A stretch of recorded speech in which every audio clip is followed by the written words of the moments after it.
It takes a Cooper's hawk less than 2 seconds. From that branch, to your feeder, to a kill. You've probably been 20 feet away when it happened, looking at your phone.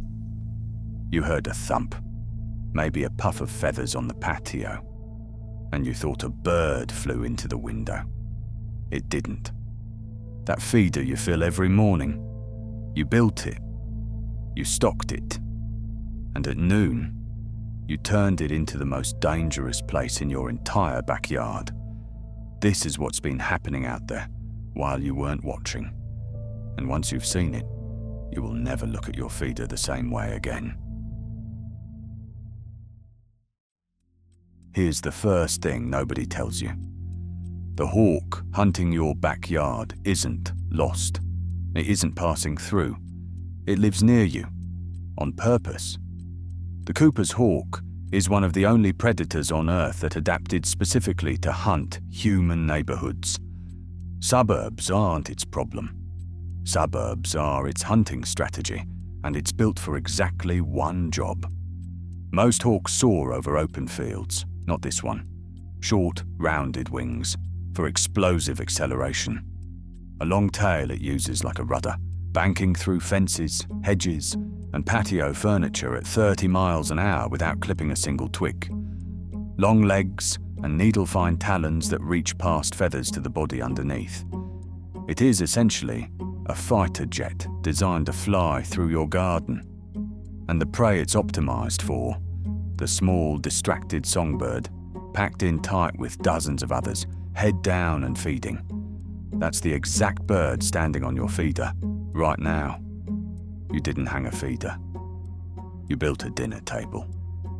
The question was always just, dinner for whom? Now, why noon? Because mornings, as you saw, belong to survival. Every bird is starving, desperate, hyper-alert, terrible odds for a hunter. But by midday, the backyard relaxes. Bellies are full. Vigilance drops. Birds linger at the feeder instead of grabbing and fleeing. They preen, they squabble, they get comfortable. The hawk knows this. It doesn't waste energy hunting tired, careful birds at dawn. It waits for the lazy hour. And there's a second weapon at noon. The sun. High overhead, it does something brutal. It lets the hawk attack out of the glare, a black shape dropping from the one direction a songbird's eyes can't resolve.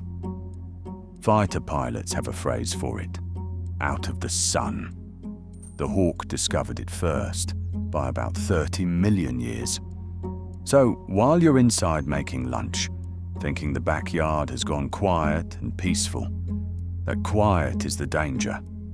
The calm, you see, is the calm a predator engineered. It doesn't just charge in. A Cooper's hawk stakes out your feeder like a sniper.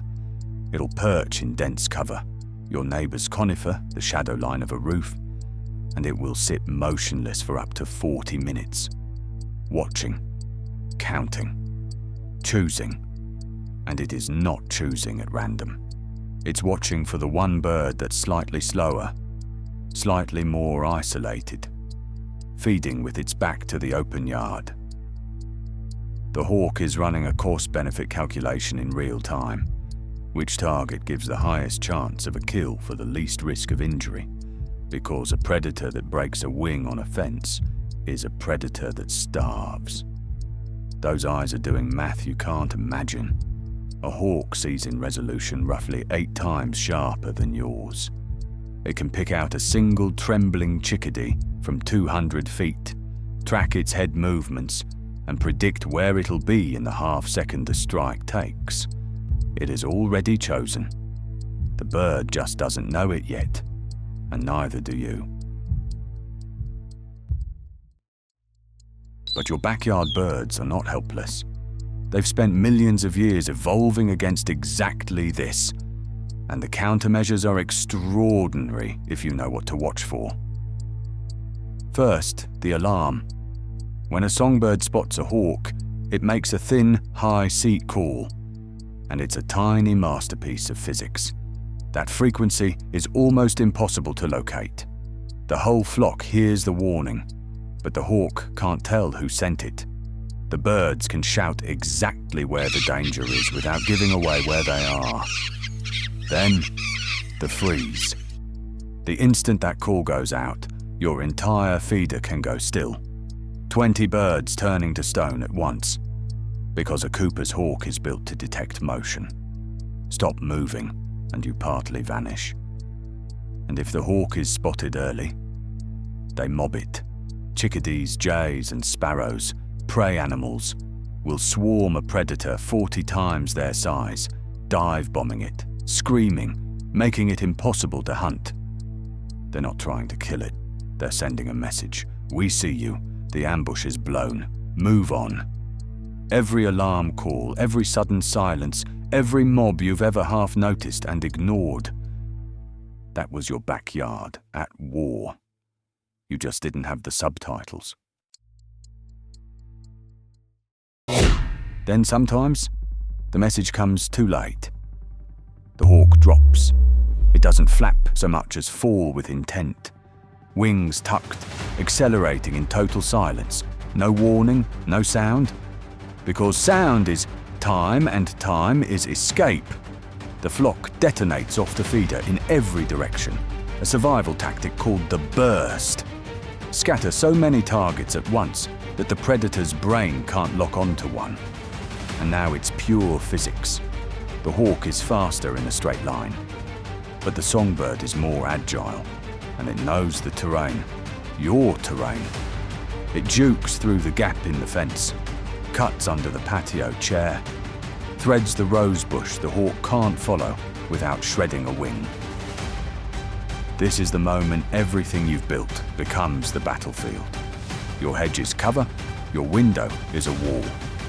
Your wind chime is an obstacle one of them will use and the other will hit.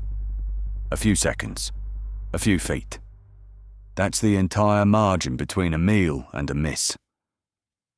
Most of the time, and this surprises people, the bird wins. Cooper's hawks miss far more than they catch, but they only have to be right once a day. So here's what changes, now that you know. Tomorrow at noon, when your backyard goes quiet, really pay attention. That silence isn't peace, it's a held breath. Somewhere in the cover, a pair of eyes sharper than anything you own is doing the math. And the birds know. They always knew. You were just the last one at the table to find out what the table was for. You're not feeding birds. You're running the most dramatic stage in your neighborhood. Sunrise to noon. A daily story of hunger, warning, and survival playing out 20 feet from your kitchen window. And it doesn't stop when the sun goes down. Because after dark, the daytime rules are gone.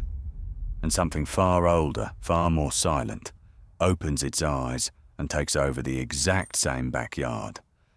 That's the next video. You are not going to believe what hunts your yard at night.